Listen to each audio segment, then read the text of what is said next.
রাষ্ট্রপতি নীরবতা ভেঙে বহুদিন পরে স্বরূপে ডক্টর ইউনূস সরকারকে চিঠি দিলেন। এই চিঠিতে তার ক্ষোভ, আক্ষেপ, অসহায়ত্ব, দুর্বলতা এবং তাকে অপমান করার বিষয়গুলি উল্লেখ করেছেন। তো রাষ্ট্রপতি এতদিন চুপ ছিল, যদিও তাকে অনেক অকথ্য ভাষায় গালিগালাজ করা হয়েছে। রাজনৈতিক নেতাদের তুপের মুখে সে প্রতিনিয়ত অপমানিত হয়েছে। তার বাসার সামনে মিছিল করে তাকে যাচ্ছে তাই হেনস্থা করা হয়েছে। পাশাপাশি তাকে একেবারেই নজরবন্দি করে রাখা হয়েছিল। তো এই নজরবন্দি অবস্থান থেকে রাষ্ট্রপতি অনেক দিন পরে চিঠি দিল।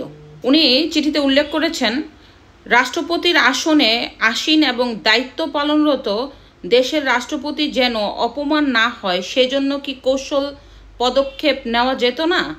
বিশ্বব্যাপী বাংলাদেশের কূটনৈতিক অফিস থেকে আমার ছবি অপসারণের ঘটনার কথা উল্লেখ করছি।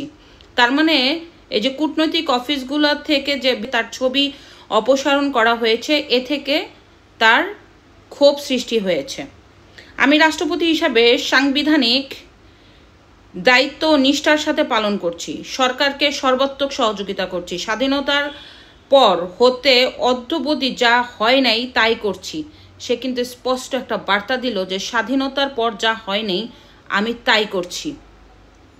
প্রায় অর্ধশতাধিক অর্ডিন্যান্স জারি করে সরকারকে আইনগত পূর্ণ সহযোগিতা করেছি।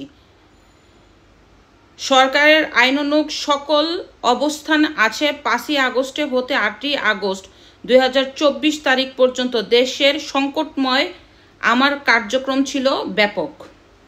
পরবর্তী সময় সরকারের উল্লেখিত সকল কার্যক্রমে আমার অবস্থান স্বতঃস্ফূর্ত এবং ইতিবাচক। তবে কেন ছবি অপসারণের ক্ষেত্রে এরূপ দৃষ্টিকটু উদ্যোগ নেওয়া হলো? তার মানে রাষ্ট্রপতি এ ব্যাপারটা খুবই অসন্তুষ্ট। জিরো পোর্ট্রেট নীতি সরকার অনুসরণ করেছে, এতে আমার পূর্ণ সমর্থন আছে। আমি তো আবদার করি নাই যে আমার ছবিকে দায়মুক্ত দেওয়া হোক। আমার ছবি অপসারণের ক্ষেত্রে এই নীতি কৌশলে বাস্তবায়নে গণমাধ্যমের খোরাক হওয়া এড়ানো যেত। এক্ষেত্রে মানসিকভাবে আমার পূর্ণ সহযোগিতা থাকতো। এক রাতের মধ্যে প্রতিযোগিতামূলকভাবে আমার ছবিটি অপসারিত হয়েছে। শুধু গণমাধ্যমের নয়, বরং সামাজিক যোগাযোগ মাধ্যমে বিশ্বব্যাপী আমার সম্মান ভূলুষ্ঠিত হলো। মুক্তিযুদ্ধের অবদান, একজন সচেতন নাগরিক ও বীর মুক্তিযোদ্ধা হলো অপমানিত। তো আসলে এই চিঠির মধ্য দিয়ে মেসেজ আসছে, বাংলাদেশে নতুন কিছু হতে যাচ্ছে। রাষ্ট্রপতি এতদিন পুরোপুরি চুপ ছিল, সে কিন্তু কোনো কিছু করে নাই। তাকে যথেষ্ট অপমানিত করা হয়েছে, তাকে নজরবন্দি করে রাখা হয়েছে, তাকে কোনো প্রোগ্রামে যেতে দেওয়া হয়নি এবং ডক্টর ইউনূস তাকে তোয়াক্কাই করেনি। কিন্তু সে সংবিধান অনুযায়ী বৈধ রাষ্ট্রপতি। রাষ্ট্রপতি বৈধতা দিয়েছে বলেই ডক্টর ইউনূস এখনও ক্ষমতায়। অথচ তাকে যেই ধরনের হেনস্থা করা হয়েছে, অপমান করা হয়েছে, এক রাতের নোটিশে বিদেশের কূটনৈতিক অফিস থেকে তার ছবিগুলি অপসারণ করা হয়েছে, এতে দেশের ভাবমূর্তি নষ্ট হয়েছে। কি কারণে ডক্টর ইউনূস এই ছবিগুলি নামালো, উদ্দেশ্য কি, এটা কিন্তু ডক্টর ইউনূস ব্যাখ্যা দেয়নি। যদিও ডক্টর ইউনূস একঘেয়ামি করছে, সে তার মতের পক্ষেই সবসময় কাজ করছে।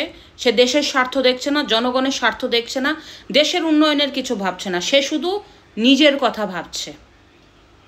যাই হোক, রাষ্ট্রপতি আজকে অনেক দিন পরে নীরবতা ভেঙে চিঠি দিল পররাষ্ট্র উপদেষ্টার নিকট। যদিও পররাষ্ট্র উপদেষ্টা বলেছে যে এখন পর্যন্ত তার চিঠি হাতে পায়নি, হাতে পাওয়ার পরে সে কি জবাব দেয় এটা দেখা যাক।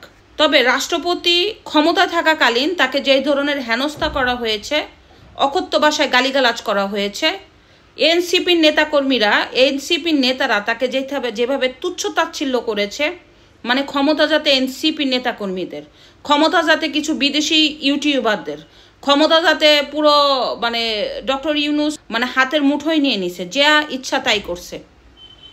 তো মনে হচ্ছে ক্ষমতার একটা পালাবদল হতে যাচ্ছে, মনে হচ্ছে যে সামনে কিছু হতে যাচ্ছে। যেহেতু রাষ্ট্রপতি অনেক দিন পরে তার নীরবতা ভেঙে সে এক কথায় ডক্টর ইউনূসকে সতর্কবার্তা দিয়েছে, সেক্ষেত্রে বোঝা যাচ্ছে কিছু হতে যাচ্ছে। দেখা যাক পরবর্তীতে।